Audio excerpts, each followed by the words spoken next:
Hey guys, welcome back to my YouTube channel. तो आज हम इमॉर्टल सिस्टम सीरीज को फिर से कंटिन्यू करने जा रहे हैं। तो जैसे कि हमने प्रीवियस एपिसोड में देखा था, जाओ चैन टेलीपैथी की हेल्प से हुओ को मैसेज भेजता है कि अब तुम्हारी टर्न है। वो बोल देता है कि नालन फैमिली के मास्टर, तुम्हें अपने एलिक्सर को वापस ले लेना चाहिए उनके यूज के लिए। और ये बात एंगेजमेंट को कैंसिल करने की तो हमारी जायो फैमिली से हाँ नहीं करती है। तो एपिसोड नंबर 2 की स्टार्टिंग होती है। यून अपने फादर की तरफ देखती है। उसका फादर बोलता है कि जाओ हो, तुम बच्चे हो, तुम्हारा कोई प्लेस ही नहीं है यहाँ पे इंटरफेयर करने का, चुप रहो तुम। वो आगे की तरफ आता है और बोलता है, मिस नालन यून, क्या मैं जान सकता हूँ कि तुम इस एंगेजमेंट को क्यों कैंसिल कर रहे हो? क्या ये तुम्हारा आइडिया था या फिर नालन फैमिली के मास्टर का आइडिया था? यून बोलती है, ऑफ कोर्स ये मेरा आइडिया था, क्योंकि मेरे मास्टर नहीं चाहते हैं कि मैं एक मेयर मॉडल के साथ शादी करूं लास्ट में, जो कि मेरी खुद की कल्टीवेशन में प्रॉब्लम लाएगा। तुम्हें समझना चाहिए तुम्हारे और मेरे बीच में बहुत बड़ा गैप है, तुम एक आम इंसान हो। जाओचन ऐसे हंस रहा होता है देख के। वो बोलता है कि मिस नालन यून, तुम एक अच्छी फैमिली के बच्चे हो, तुम्हें समझना चाहिए कि तुम किसी के घर में जा रहे एंगेजमेंट को तोड़ने के लिए कुछ ज्यादा शर्म की बात है। अगर मैं इस रिक्वेस्ट को मान जाऊं तो मेरी जायो फैमिली का क्या फ्यूचर होगा सनसेट सिटी में और क्यूंगन माउंटेन में?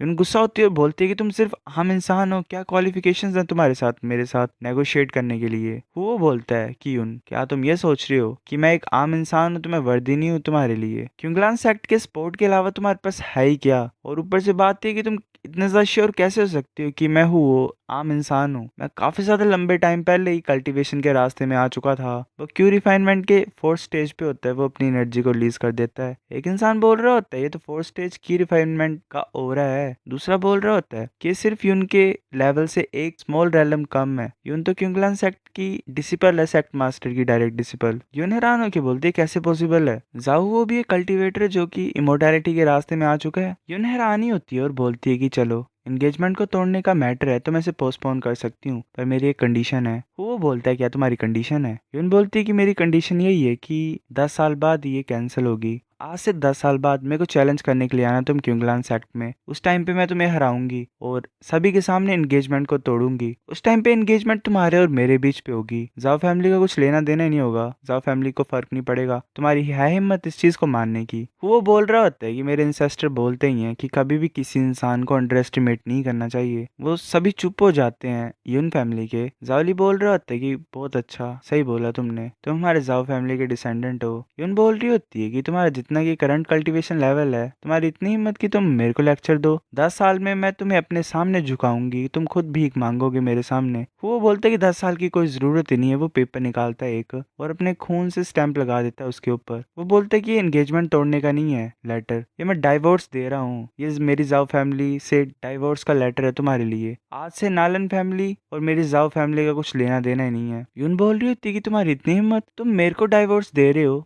नालन यून को जाओचन पूरी सिचुएशन को देख रहा होता है और उसे ऐसे नोटिफिकेशन आती है कि कॉन्ग्रेचुलेशंस, तुमने सेकंड ऑप्शन को चूज किया था। उसे ऐसे एम्पर फ्लेम फेट मिल जाती है। वो एक बॉल होती है एनर्जी की। फिर ऐसे वो बोल देता है कि गार्ड्स गेस्ट को बाहर की तरफ ले जाओ, और हाँ, सुप्रीम बॉडी प्यूरिफाइंग पिल्स इन्हें वापस देना मत भूलना। वहां से चल पड़ते हैं। फिर माउंटेन का सीन दिखाई देता है। जाओचन बोल रहा होता है, तुमने बहुत अच्छा किया ग्रैंडसन, तुम्हारा एंसेस्टर तुम्हें कुछ देना चाहता है जिससे तुम्हारा माइंड रिलैक्स हो जाएगा। वो बोलता है कि शुक्रिया एंसेस्टर। जाओचन वो जो फ्लेम बॉल होती है उसे हुओ के अंदर डाल देता है। जाओचन बोल रहा होता है कि जाओ हुओ की स्पिरिट रूट चेंज नहीं हुई है, पर उसकी कल्टीवेशन भी इंप्रूव नहीं हुई है। और बात यही है कि जो एम्परर ऑफ फ्लेम फेट मैंने इसे दी उसके लिए कंडीशंस चाहिए कुछ। जाओचन बोलता है कि अब तुम्हारे एंसेस्टर ने कोई सीक्रेट टेक्निक यूज की जिससे तुम्हारी स्पिरिचुअल रूट का एप्टीट्यूड बढ़ सके, पर कंडीशन है तुम्हें हार्ड वर्क करना पड़ेगा अपनी कल्टीवेशन में और इस रिवॉर्ड को खुद ब खुद ही एक्टिवेट करना पड़ेगा, वरना आज की तरह दिन दोबारा आ सकते हैं। तुम समझ रहे हो ना? वो बोलता है, मैं समझता हूँ एंसेस्टर। जाओचन बोलते, ठीक है अब जाओ कल्टीवेट करो। फिर हमें 1 साल बाद का सीन दिखाया जाता है। जाओचन ऐसे बैठा होता है, कल्टीवेट कर रहा होता है। वो जल्दी से आगे की तरफ मूव करता है और सोच रहा होता है कि ऐसा लग रहा है कि नेचुरल ट्रेजर्स अपीयर हो रहे हैं। फिर से उसे मैसेज आता है कि नेचुरल ट्रेजर्स दिख रहे हैं तो चूज करो तुम। पहला ऑप्शन ये होता है कि अपनी कल्टीवेशन को यूज करके पूरे एंटायर क्यूंगियन माउंटेन को सील कर लो और ट्रेजर को अपना बना लो। इससे तुम्हें 5th grade high quality magic weapon मिलेगा। ऑप्शन 2 ये है कि ऐसे एक्ट करो कि जैसे तुमने कुछ देखा ही नहीं है, अपनी स्ट्रेंथ को बचाओ और साइड से देखो कि क्या चल रहा है क्या नहीं। इससे तुम्हें third grade high quality magic weapon मिलेगा। जाओचन दूसरे ऑप्शन को चूज करता है। वो सोच रहा होता है कि ऐसा मैं सही कर रहा हूँ, क्योंकि अगर मैं सेफ सेफ खेलूंगा तो ज्यादा अच्छा रहेगा। फिर ऐसे उसे third grade high quality magic armour मिल जाता है, फ्लोइंग क्लाउड प्लेट। वो उस आर्मर को डाल लेता है। आर्मर खुद उसकी बॉडी के साइज से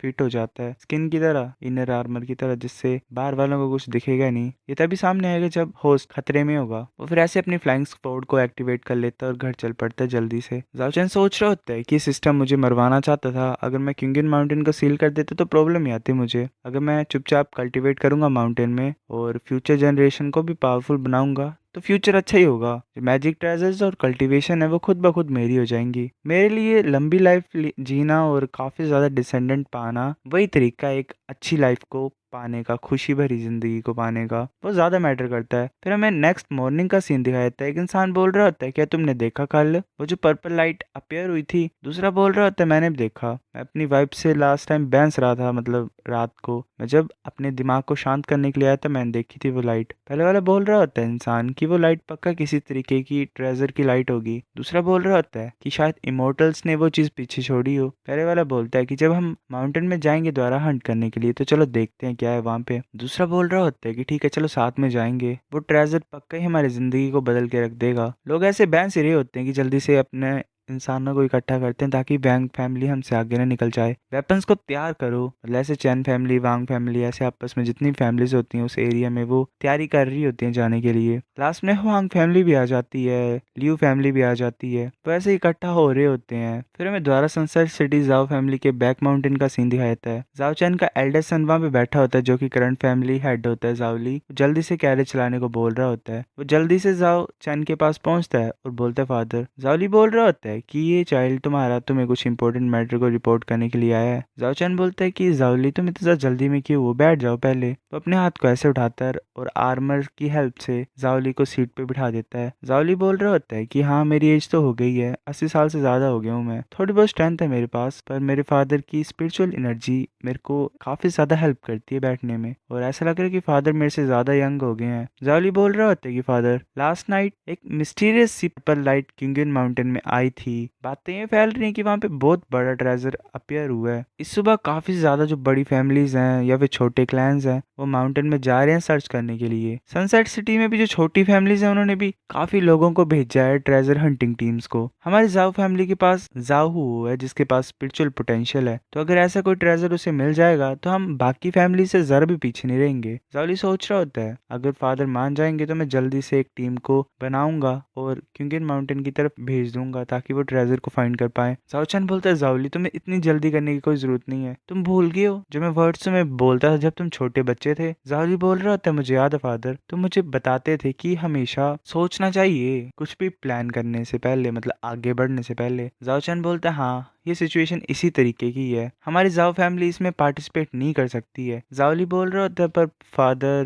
जाओचन बोलता है कि जाओली हम आम लोग हैं, इसे तो छोड़ ही दो कि हमें कोई रेयर ट्रेजर मिलेगा भी या नहीं। अगर हमें मिल भी जाएगा तो हम बाकी क्लैंस के साथ फाइट नहीं कर सकते हैं। सोचो हम कुछ चीज ले आए अपने पास तो वो बाकी फैमिली हमारे ऊपर अटैक कर देंगी। ये ज्यादा अच्छा रहेगा कि हम पार्टिसिपेट ही ना करें स्टार्टिंग से और चुपचाप देखें कि चल क्या रहा है। वो फैमिलीज आपस में फाइट करेंगी और लास्ट में हमें फायदा होगा बिना इन्वॉल्व हुए भी। जाओली बोलता है हाँ मैं समझ गया फादर। वो सोच रहा होता है कि अभी भी मेरे को थोड़ी सी प्रॉब्लम है फादर के डिसीजन से, पर फादर के वर्ड्स पक्के हैं तो मैं इनके अगेंस्ट में नहीं जा सकता हूँ। जाओचन बोलता है हमारी जाओ फैमिली के लिए सबसे ज्यादा इंपॉर्टेंट चीज यही है कि जितने ज्यादा बच्चे हो सके उतने ज्यादा करो, बाकी चीजों में दिमाग मत लगाओ। जाओली बोलता है ठीक है फादर। फिर हमें 3 दिन बाद जाओ फैमिली के रेयर माउंटेन का सीन दिखाई देता है। जाओचन वहां पे बैठा होता है। जाओचन अपने डिवाइन सेंस को यूज करके सोच रहा होता है कि क्या कोई आ रहा है यहाँ पे। वो जाओली होता है, वो अपनी एनर्जी को यूज करता है और जल्दी से जाओली को टेलीपोर्ट करा देता है। जाओली सोच रहा होता है कि फादर की डिवाइन सेंस मेरे को इतनी ज्यादा जल्दी तरीके से टेलीपोर्ट करा सकती है, ये कुछ ज्यादा अमेजिंग है। जाओली बोल रहा होता है कि जो न्यूज थी ट्रेजर की फैलने की वो क्यूंगन माउंटेन से क्यूंगलान सेक्ट तक पहुंच गई थी। उन्होंने 12 इमोर्टल्स को डिस्पैच कर दिया, मतलब रिलीज कर दिया। फिर वो जो 12 इमोर्टल्स थे उन्होंने पूरे क्यूंगन माउंटेन को सील कर दिया। जितने भी डिसेंडेंट थे फैमिलीज के जो माउंटेन्स को सर्च कर रहे थे ट्रेजर के लिए, उन्हें क्यूंगलान सेक्ट ने कैप्चर कर लिया और टॉर्चर कर दिया, लास्ट में खत्म ही कर दिया। क्योंगलान सेक्ट ऐसे ही बातें करता है कि वो अच्छे सेक्ट हैं, लाइक अच्छे रास्ते पे चलते हैं, पर उन्होंने भी इस तरीके की हरकत कर दी नेचुरल ट्रेजर्स के लिए। जाओचेन बोल रहा होता है कि ऑलरेडी मैं समझ ही रहा था कि क्योंगलान सेक्ट कैसा होगा जब उन्होंने जाओहो के साथ एंगेजमेंट को तोड़ा। अब हमारी जाओ फैमिली का मेन फोकस यही है कि हमें अपनी फैमिली को बड़ा बनाना है। जितने ज्यादा हमारे जो डिसेंडेंट होंगे उनके पास कल्टीवेशन की पावर होगी, तभी हमारी फैमिली की स्ट्रेंथ इंक्रीज होगी और हम ग्रो कर पाएंगे, वरना सब कुछ वेस्ट में जाएगा। जावली बोल रहा था, फादर तुमको ज्यादा वाइस हो, मैंने अपने लेसन को आज का दिन लर्न कर लिया है, अब मैं यहाँ से चलता हूँ। फिर हमें 6 मंथ बाद का सीन दिखाता है। नोटिफिकेशन आती है कि कॉन्ग्रेचुलेशंस, तुम्हारे डिसेंडेंट 400 हो गए हैं। चॉइस आती है तुम्हारे पास। पहला ऑप्शन ये है कि तुम किंगन माउंटेन में जाओ और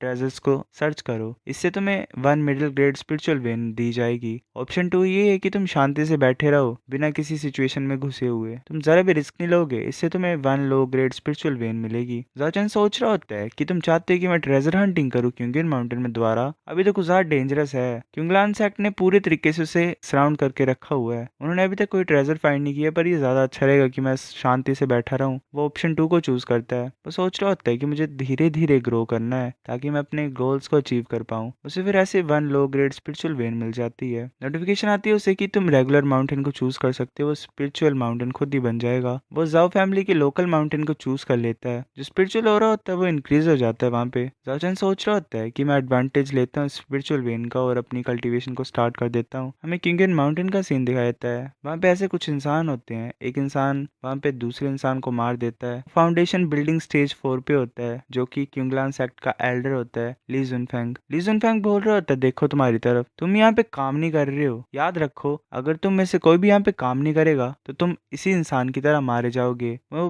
बाकी सभी को ज्यादा डरे होते हैं। वो जो एल्डर होता है वो अपनी स्वॉर्ड को वापस डाल लेता है। जुनफेंग ऐसे एनर्जी को फील कर रहा होता है, सोच रहा होता है इतनी ज्यादा स्ट्रॉन्ग स्पिरिचुअल हो रहा। सो गाइस ये एपिसोड इतना था। अगर आपको नेक्स्ट चैप्टर चाहिए तो वेट करो, तब तक मिलते हैं आपसे, बाय।